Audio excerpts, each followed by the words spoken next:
Most wanted டைரக்டர்னு Tamil சினிமாவில் அழைக்கக்கூடிய லோகேஷ் கனகராஜுடைய அடுத்த படம் வந்து தெலுங்குல அல்லு அர்ஜுன் வந்து லீட் ஆக்டரை வச்சு படத்தை எடுக்க போறதா ப்ரொடக்ஷன் கம்பெனி எடுத்து ஒரு வீடியோவே லான்ச் பண்ணியிருக்காங்க. ஸோ இந்த படத்தை வந்து மைத்ரி மூவி மேக்கர்ஸ் தான் ப்ரொடியூஸ் பண்ண போறாங்க. ஸோ அல்லு அர்ஜுனுடைய 23வது படத்தை லோகேஷ் கனகராஜ் டைரக்ஷன்ல மியூசிக் வந்து அணிவித்து போடுறாப்புல.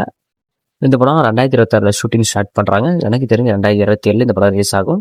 ஸோ மியூசிக் ஆகட்டும், விஷுவல் ஆகட்டும் பார்க்கறதுக்கு நல்லா இருக்கு. ஸோ இந்த படம் வந்து எப்பவுமே லோகேஷுடைய ஆங்கிளில் ஒரு கேங்ஸ்டர் மூவியாக தான் இருக்கும். ஸோ இப்போ அல்லு அர்ஜுன் ஃபுல் ஃபார்மாக இருக்காப்புல. இப்போ நம்ம ஹீரோ இது டேரக்டர் இது காம்போவும் பிக்கெஸ்ட் ஒரு ரெக்கார்டு ஓப்பனிங்கிற வரும். ஏன்னா லோகேஷ் கனகராஜுக்கு இந்தியாவை விட ஓவர்சீஸில் மார்க்கெட் தாறுமாறாக இருக்கு.